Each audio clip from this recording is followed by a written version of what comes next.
You want to talk about forest for the trees? I want to talk about like funny little sayings that we all hear every day that are little windows into actually when we're making a distinction or when we're seeing a part whole system. Come on, that's fun. Yeah. That's a fun like thing. Like popular sayings that are system-y in systems thinking or that type of thing. Okay, and the one... Because you said to me yesterday, see the forest for the trees. Yeah.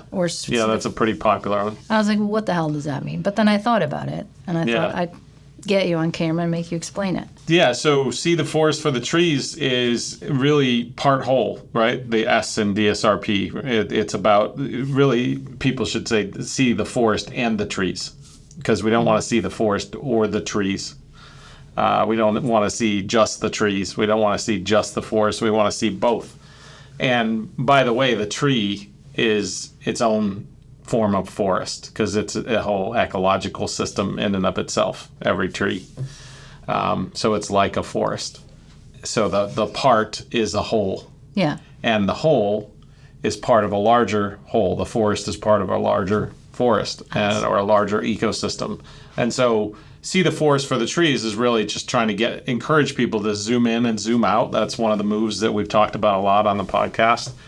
To zoom in and zoom out. Zoom in, see the trees, zoom out, see the forest, but then zoom out and see the national park that the forest is a part of and the ecology that it's a part of, and zoom into the tree and see that, wow, there's whole, just the bark alone is a whole ecosystem at a micro level. So seeing the forest for the trees just kind of is a euphemism for part whole. Zoom in, zoom out. It is, but also as you were explaining it, what's cool is it's not just a euphemism for that. It also reminds you that anything that you see as a whole can have parts, and anything that is a whole is also a part of a bigger whole. So like forest, trees, like you're saying, national park. And anything that's a part is a whole that has lesser parts. Yes. And, one of the things, if you go down into the jungle or something like that, you realize that these, you get these huge trees that go all the way up into the canopy, and you realize this tree itself is a whole ecosystem, right? And every tree is like that. Every tree is a little mini ecosystem. So you start to see when you think in these terms, this zoom in, zoom out, part whole structure systems terms, the S in DSRP, you start to see you could take one little square inch of your skin, and if you zoomed in on that, you would see that there's a whole ecosystem living right there on that skin with microclimate and literally with microclimate. There's microclimate at the surface of your skin, and if you zoomed in on that, you would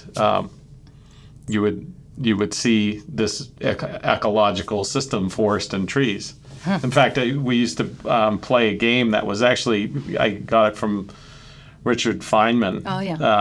That was the great physicist. We used to play the game with his kids.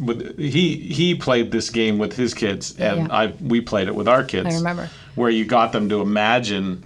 So you tell them, there's this cave and there's this, cold wind coming in and then warm air going out. This is usually at bedtime. Yeah. And the kids would be trying to figure out what it is, and then they'd realize, it's the dog's mouth. Oh yeah, I remember you said like stalagmites or stalactites. Yeah, stalactites or stalagmites. I guess it's both. In that case, if they're going down or up, and so we'd talk about like the shag carpet, or and it was like this forest of trees that were bendy and purple or something like that, right? And, wacky things our kids will remember. Yeah, and the kids would figure out, before bedtime, they'd figure out like, what is it? What's he talking about in the room, kind of thing.